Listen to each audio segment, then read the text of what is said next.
This story's by 11 Velociraptors.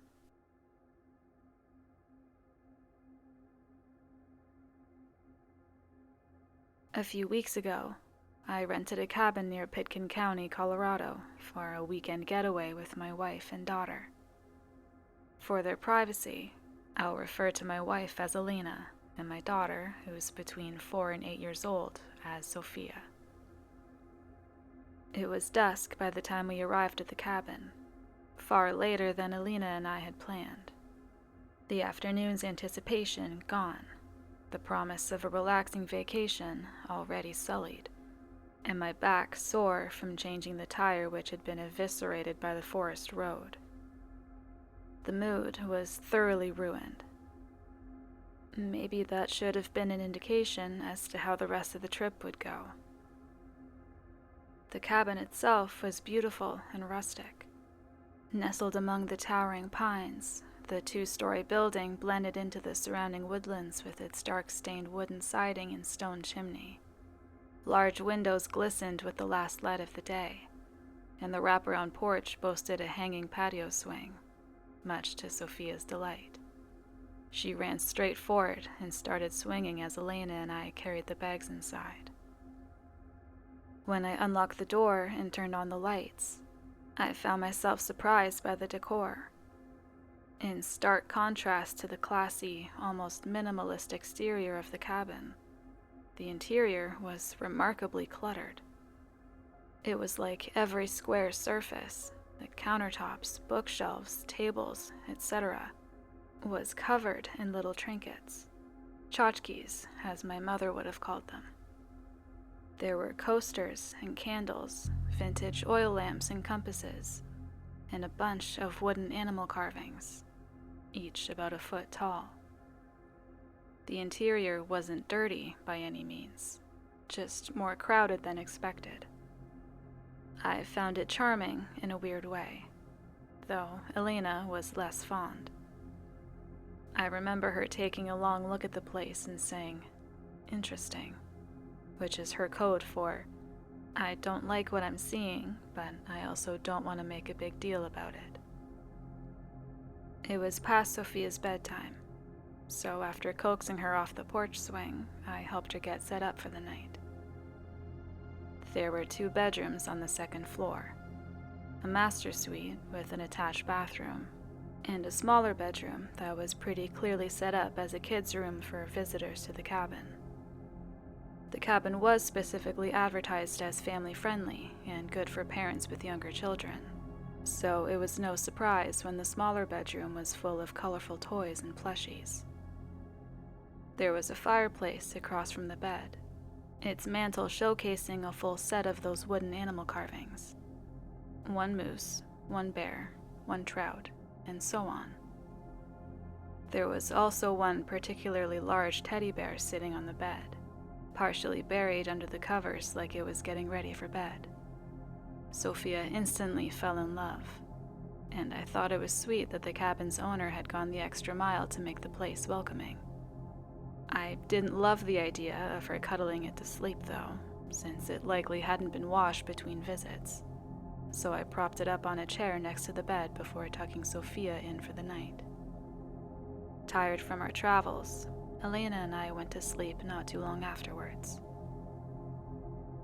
Saturday was our designated lake day. After making breakfast and waking up Sophia, who had to be convinced not to take her new best friend, Mr. Bear, out on the water with us, we grabbed the kayaks off our roof rack and headed down to the shore. We were a short walk from the lake, and I was absolutely blown away by the natural splendor. Our cabin was semi-isolated, remote enough to give my family peace and privacy, but close enough to civilization that we could easily access help in the case of an emergency. We were a 5-minute drive into town and a 5-minute walk to the nearest neighboring cabin, which we passed on the way to the lake.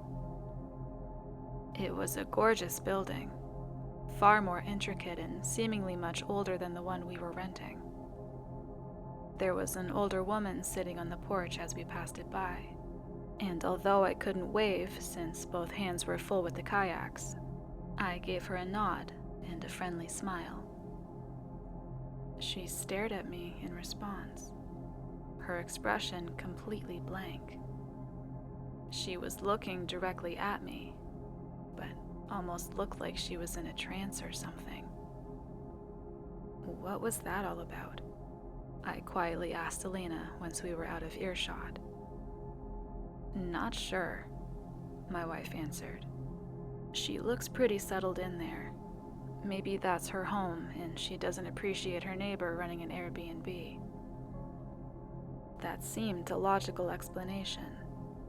I stole a quick glance over my shoulder before the house completely disappeared behind us, and saw that the woman was now walking down the steps of her front porch, her gaze still fixed on us. Elena and I exchanged worried looks and picked up the pace a little, Sophia running along ahead of us, joyful and oblivious. Once we reached the shore, we hopped into the kayaks and pushed off into the water. We weren't exactly running away from the woman. It was more so that we wanted to avoid a confrontation if we could. As we started paddling out into the lake, the woman appeared at the tree line, but never came any closer. I gave her a wave, and again, she gave me no response but a glower. It occurred to me that she might have been trying to warn us about the lake, maybe about a current or an algal bloom, but I'd researched the area extensively to make sure it was safe, and her demeanor wasn't quite urgent or benevolent enough for that to be the case. The rest of the day was thankfully devoid of any more strange encounters. After a calm day of swimming and hiking, we returned to the cabin in the evening for dinner and s'mores. Sophia brought Mr. Bear outside to help with the s'mores, to mine and Elena's amusement. We had no idea how we would convince her to leave the stuffed animal behind when we left on Monday night. After we put Sophia to sleep at 8 p.m., Elena and I watched a movie, had a drink, and then went to sleep at 10:30 or so. At midnight, according to my phone clock, I heard what sounded like a knock. I sat up in bed, checked the time, and listened for a minute. A few seconds passed, and then there came 3 knocks in quick succession. I gently shook Elena awake, waiting to hear the sound again, and after a moment, I did. There was someone at the front door of the cabin in the middle of the night. Concerned, I got out of bed and tried to look out the bedroom window. I could only see a sliver of the front porch, and though I couldn't see an actual person, I could see the shadow of one thanks to the porch lights. Needless to say, I wasn't thrilled to have a stranger pay our isolated cabin a midnight visit. I told Elena to stay upstairs and made my way to the first floor, stopping by the living room to pull back the curtains ever so slightly and peer through the window. Still, given the shape of the house and the placement of the windows, it was impossible to see anything but a shadow. The person must have been standing an inch away from the door. I scanned the front yard and the distant tree line, but didn't see anyone else, so a decoy ambush situation seemed unlikely. But I still grabbed my handgun just in case. And just my luck, the old front door of the house didn't have a peephole, so I got up close to the door and tried talking to the person on the other side. "Can I help you?" I said. Instead of answering, the person knocked again, this time more urgently. No way in hell was I opening that door now. "Look, friend, if you need help, you better speak up. Otherwise, I'm gonna have to ask you to get off my damn porch before I call the police." The knocking stopped, and after a moment, there was a woman's voice on the other side of the door. Her tone was nervous, her voice was soft. She said a single sentence. "He's watching your daughter through the bear." Of all the things I expected to hear from our unwelcome visitor, that was not one of them. I readied my gun and cracked the door open. When I looked out into the night, I saw the elderly woman from earlier quickly shambling away from the door. Her back was turned towards me, and she looked like she was trying to get away from my porch as quickly as she could. I called after her, asking her what she was talking about, but she didn't look back. She just kept going until the night swallowed her up completely. I was pretty disturbed at this point, so I shut and locked the door and made my way back upstairs. Elena was waiting for me at the top of the stairs, and I quietly explained to her what was going on. Horrified, she went into Sophia's room and gently took the teddy bear out from our sleeping daughter's arms. We went downstairs and laid the bear out on the kitchen counter. I grabbed a pair of kitchen shears and dissected the thing, making an incision in its fluffy body and pulling out its cotton innards. It wasn't that I believed the old woman, just that as a parent, anything related to my kid's safety, even something that sounds outlandish, is something I take seriously.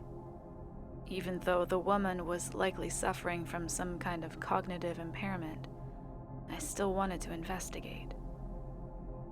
I pulled all the stuffing out of Mr. Bear and found nothing, though Elena pointed out that the bear had 2 very large glass eyes, which could potentially be concealing a small camera.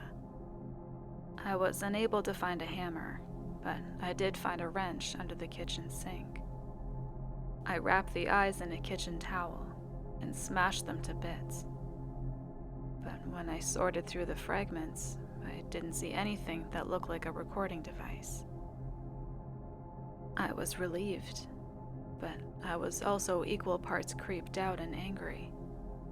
Maybe, like Elena had mentioned earlier, she was annoyed with the constant visitors to her neighboring cabin and was trying to scare us off. She might also have some mental health issues or hallucinations. In either case, though, how did she know about the teddy bear? Maybe she had visited the house before, or maybe it was just a lucky guess. Before returning to bed, I took a turn around both floors of the cabin, looking and failing to find anything out of the ordinary. Elena was also pretty freaked out, and she got up several times in the night to visit Sophia's room down the hall and make sure all was well. Needless to say, neither of us got much sleep that night. Sunday morning was all doom and gloom, which ended up being a perfect reflection of my daughter's attitude when she woke up and realized Mr. Bear was gone.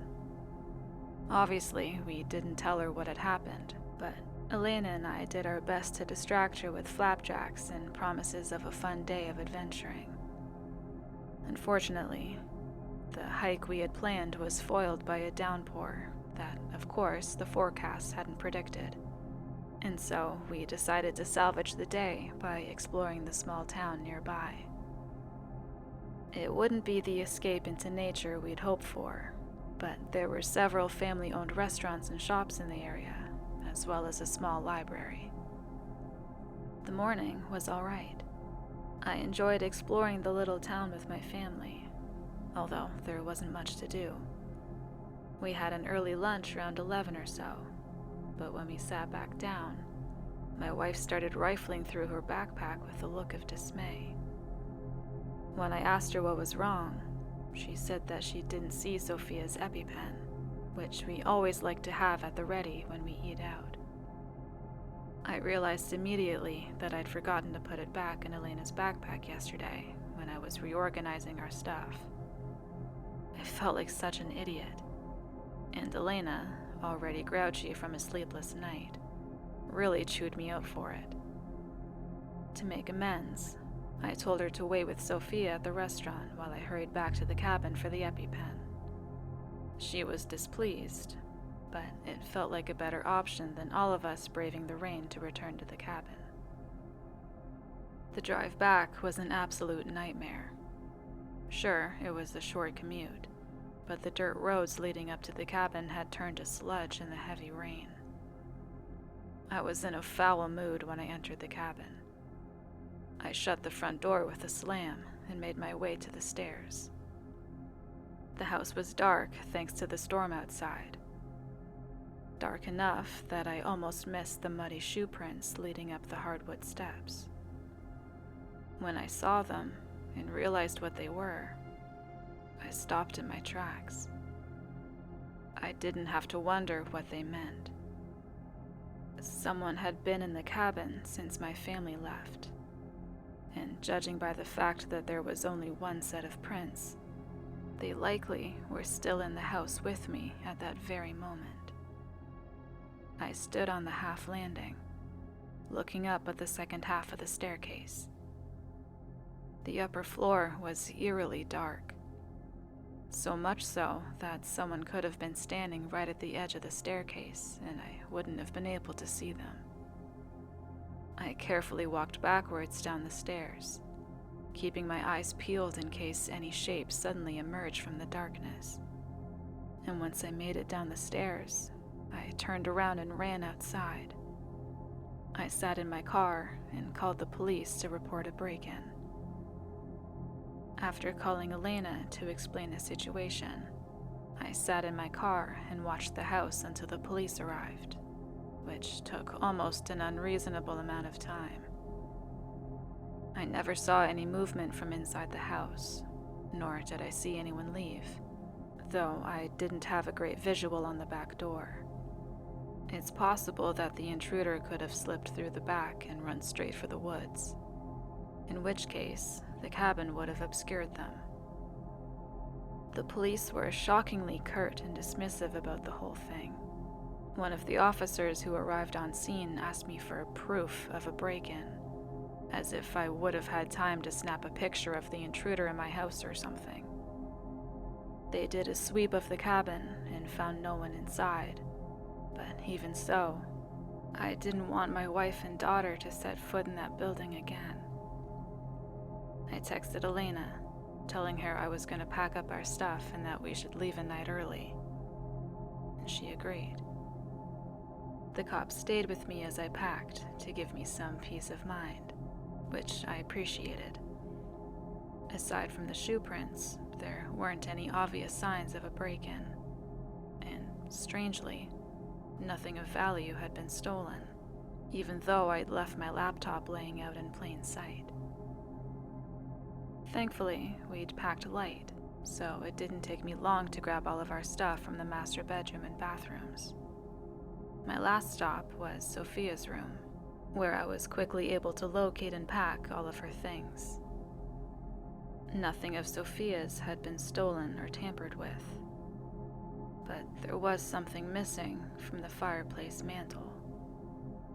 Right in the center, there was a circular impression in the fine layer of dust, indicating that a certain figurine had recently been separated from its wooden brethren.